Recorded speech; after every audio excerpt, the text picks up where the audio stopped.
आप देख रहे हैं ग्राउंड रिपोर्ट। आपके साथ मैं हूं गौनिका अरोड़ा। आज हमारे पास बिहार से लेकर महाराष्ट्र तक, दिल्ली से लेकर अयोध्या तक बड़ी राजनीतिक खबरें हैं। दिल्ली में आज जेडीयू नेशनल एग्जीक्यूटिव की मीटिंग हुई। इस मीटिंग में कई बड़े फैसले लिए गए। बैठक से पहले नीतीश कुमार और एनडीए को लेकर कई कयास लगाए जा रहे थे और इस पर जनता दल यूनाइटेड की राष्ट्रीय कार्यकारिणी की मीटिंग में क्या डिसीजन लिए गए हैं, आइए वो आपको हम बताते हैं। लेकिन इसके अलावा बात महाराष्ट्र में महाविकास अघाड़ी में चल रही महाभारत की भी होगी। लोकसभा में चुनाव में अघाड़ी ने अच्छा प्रदर्शन किया, लेकिन महाराष्ट्र विधानसभा चुनाव से 3 महीने पहले ही मुख्यमंत्री पद को लेकर खटपट शुरू हो गई है। अरविंद केजरीवाल को लेकर भी एक बड़ी खबर किसी भी वक्त सामने आ सकती है। केजरीवाल सीबीआई की कस्टडी में रहेंगे या फिर जेल जाएंगे, इस पर भी राउज एवेन्यू कोर्ट में अब से कुछ ही देर में फैसला आ सकता है। कोर्ट ने फैसला सुरक्षित रख लिया है। वहीं गिरफ्तारी को लेकर आम आदमी पार्टी ने दिल्ली में प्रोटेस्ट किया है, उसकी भी तस्वीरें आपको दिखाएंगे। लेकिन सबसे पहले आप बात हम जेडीयू की नेशनल एग्जीक्यूटिव मीटिंग की करते हैं। दिल्ली में जेडीयू राष्ट्रीय कार्यकारिणी की बैठक खत्म हो गई है। मीटिंग से पहले कयास लगाए जा रहे थे कि नीतीश कुमार कहीं फिर से पलटी तो नहीं मार जाएंगे, लेकिन ऐसी सारी खबरें अटकलें ही साबित हुई। जेडीयू ने क्लियर कर दिया है कि वो एनडीए में ही रहेगी, एनडीए को छोड़ने का सवाल ही नहीं है। मीटिंग में कहा गया कि एनडीए के साथ रहकर ही दूसरे राज्यों में गठबंधन के सहयोगी के तौर पर चुनाव लड़ने की संभावनाएं तलाशी जाएंगी। और इसके अलावा एक बड़ा फैसला संजय झा को पार्टी का राष्ट्रीय कार्यकारी अध्यक्ष बनाने को लेकर भी किया गया। इसके साथ ही पार्टी ने केंद्र सरकार से भी बिहार को स्पेशल पैकेज या फिर विशेष राज्य का दर्जा देने की अपनी मांग को दोहराया है। तो एनडीए की बैठक हुई है जिसमें बिहार के लिए स्पेशल पैकेज का प्रस्ताव रखा गया और इसके साथ साथ एनडीए जेडीयू के साथ ही रहेगा, ये क्लियर कर दिया है। बार बार ये कहा जा रहा था कि चुनाव के बाद कहीं जेडीयू पलटी तो नहीं मार जाएगा, नीतीश कुमार पलटी तो नहीं मार जाएंगे, लेकिन अब इस बात को क्लियर कर दिया गया है आज जेडीयू की राष्ट्रीय कार्यकारिणी की बैठक में कि जेडीयू एनडीए के साथ ही रहेगा। और इसके साथ साथ आज जो बैठक हुई है उस बैठक में भी कई अहम फैसले लिए गए। महत्वपूर्ण है पार्टी के राष्ट्रीय अध्यक्ष का संबोधन, जिसमें उन्होंने घोषणा की है और उन सारी अफवाहों का बाजार बंद कर दिया है कि वो अब इसी गठबंधन में एनडीए में रहेंगे, इधर उधर जाने का कोई प्रश्न पैदा नहीं होता। नंबर 1। नंबर 2, जो जातिगत जनगणना बिहार में हुई थी कमज़ोर तबकों के लिए, उसको हाई कोर्ट ने रद्द किया है। पार्टी उसके लिए सुप्रीम कोर्ट में जाएगी, सरकार बिहार की। नंबर 3, नीतीश जी कई तरह के मामलों में व्यस्त हैं, जिसमें सरकार भी है, आने वाला चुनाव भी है। लिहाजा उन्होंने अपने काम के बंटवारे के लिए श्री संजय झा जी सदस्य राज्यसभा को पार्टी का कार्यवाहक अध्यक्ष घोषित किया है। नंबर 4, जिन राज्यों में पार्टी की पहले से उपस्थिति रही है उन राज्यों में भी एनडीए में रहते हुए तालमेल करते हुए चुनाव की संभावना तलाश की जाए। तो केसी त्यागी को आपने सुना। केसी त्यागी ने उन मुख्य फैसलों की जानकारी दी जो राष्ट्रीय कार्यकारिणी की बैठक में लिए गए, लेकिन बैठक में लिए गए फैसलों की विस्तृत जानकारी जेडीयू के नेता नीरज कुमार ने दी। उन्होंने कहा कि आज की मीटिंग में पेपर लीक पर भी चिंता जताई गई, सरकार से लेकर संसद में कठोर कानून बनाने की अपील की गई। जेडीयू नेताओं का यह भी मानना है कि महंगाई और बेरोजगारी भी एक बड़ी समस्या है और सरकार को इस पर लगाम लगाने की कोशिश करनी चाहिए। बैठक में यह भी प्रस्ताव पास किया गया कि पटना हाईकोर्ट ने बिहार में आरक्षण बनाने जाने के फैसले पर जो रोक लगाई है उसे सुप्रीम कोर्ट में चुनौती दी जाएगी। राष्ट्रीय कार्यकारिणी में 2 महत्वपूर्ण प्रस्ताव, राजनैतिक और सांगठनिक प्रस्ताव सर्वसम्मति से पारित हुआ। पार्टी के राष्ट्रीय अध्यक्ष माननीय मुख्यमंत्री जी ने पार्टी के राज्यसभा में संसदीय दल के नेता संजय झा जी को कार्यकारी अध्यक्ष बनाया और पार्टी की बैठक में 2 महत्वपूर्ण प्रस्ताव के महत्वपूर्ण पक्ष जो है वह एक महत्वपूर्ण है कि माननीय नीतीश कुमार जी के प्रति राष्ट्रीय कार्यकारिणी ने आभार व्यक्त किया कि हमने एनडीए में अपनी जीत हासिल किया और सरकार के हम भागीदार बने। साथ ही साथ जननायक कर्पूरी ठाकुर को राज्य सरकार के माननीय मुख्यमंत्री जी के अनुरोध का यह प्रतिफल मिला कि उनको भारत रत्न से नवाजा गया। यह जनता दलियों के लिए गौरव का विषय है। साथ ही साथ आदरणीय प्रधानमंत्री जी 3री बार देश के प्रधानमंत्री बने, इसके लिए उनको धन्यवाद। आज़ादी के संघर्ष, आदर्श और जीवन मूल्यों की रक्षा, राजनीति मेवा के लिए नहीं सेवा के लिए है और एनडीए गठबंधन के साथ हम रहेंगे, यह भी तय हुआ। और साथ ही साथ जो बिहार को विशेष राज्य का दर्जा अथवा विशेष पैकेज की जो अवधारणा है वह हमारी मांग है, हमारा अनुरोध है कि महंगाई, बेरोजगारी जैसे महत्वपूर्ण सवाल पर केंद्र सरकार प्रभावशाली कदम उठाए और पेपर लीक के मामले में चिंता व्यक्त की गई और संसद कठोर कानून बनाए, ये अनुरोध किया गया। और जाति आधारित गणना जो बिहार ने किया है वह हम केंद्र सरकार से अनुरोध करते हैं कि 9वीं अनुसूची में उसको डालिए।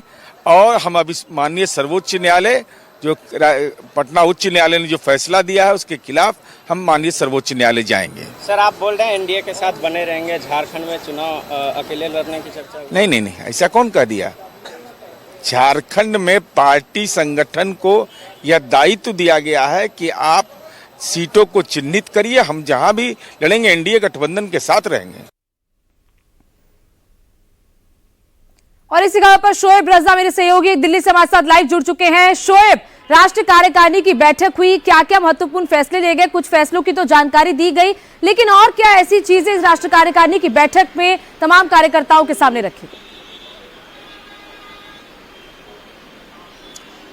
बिल्कुल, देखिए गोनिका, यही जो महत्वपूर्ण चीजें हैं, चाहे वो विशेष राज्य का जो दर्जा है उसकी मांग पहले से ही जेडीयू उठाती रही है, आज भी इस प्रस्ताव पर मुहर लगाई गई।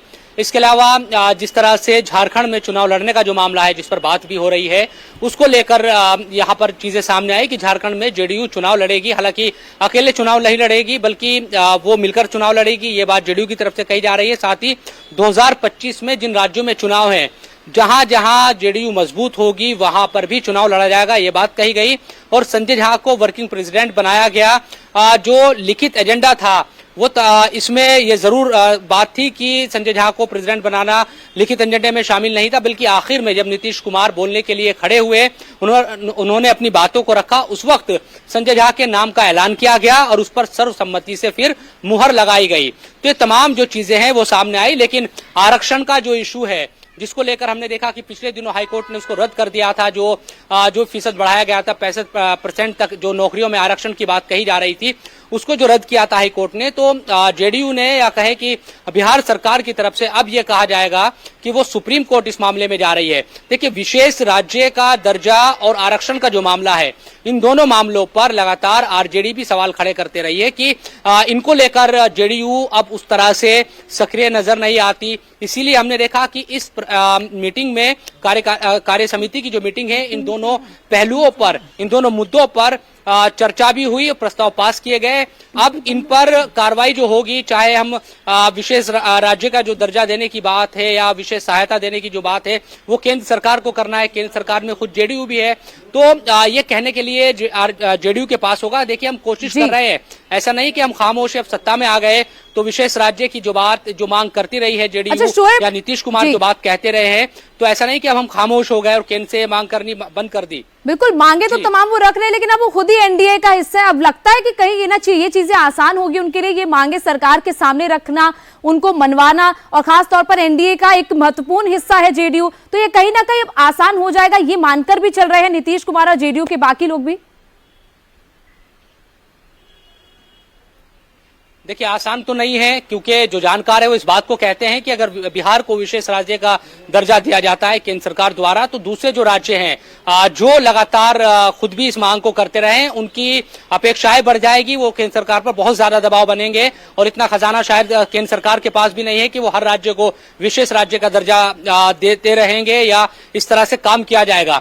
तो दबाव में जरूर केंद्र सरकार पर एक दबाव बनाने की कोशिश इस प्रस्ताव के जरिए हो सकती है, या फिर जिस तरह से मैंने कहा कि एक राजनीतिक तौर पर भी कि हम ये मांग अभी भी बंद नहीं कर रहे हैं बल्कि उठा रहे हैं। जेडीयू के लिए कहने के लिए भी होगा, अब चुनाव भी है चूंकि 2025 में, तो इन तमाम चीजों को गिनाना भी पड़ेगा जेडीयू को कि आप इससे पहले जब सत्ता में नहीं थे, सहयोगी नहीं थे, या फिर जिस तरह से आप राज्य में पहले आरजेडी के साथ थे तब ये मांग उठाया करते थे, अब बीजेपी के साथ भी आ गए हैं, केंद्र में भी आप सहयोगी हो गए हैं, तो तब भी आप उतनी ही मजबूती के साथ इस मांग को उठा रहे हैं या नहीं।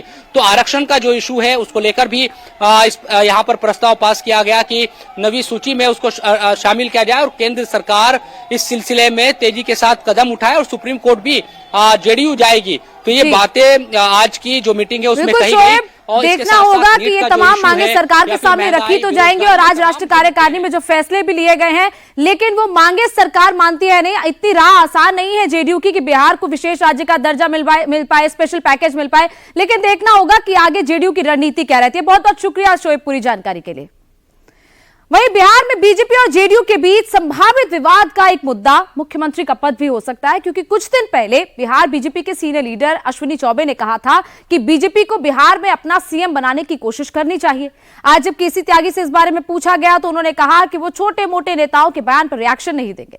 प्रधानमंत्री खुद कह चुके हैं कि बिहार में एनडीए नीतीश कुमार की अगुवाई में ही चुनाव लड़ेगा। नीतीश कुमार जी के नेतृत्व में 2025 का चुनाव लड़ा जाएगा।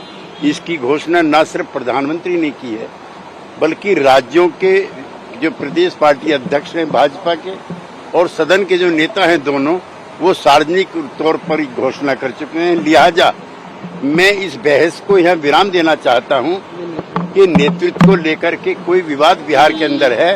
नीतीश कुमार जी न सिर्फ जेडीयू के बल्कि संयुक्त जो एनडीए है उसके सर्वमान्य नेता हैं और उन्हीं के नेतृत्व में अगला चुनाव होगा। लेकिन अश्विनी चौबे लगातार मैंने कह दिया तो अश्विनी चौबे क्या चाहिए?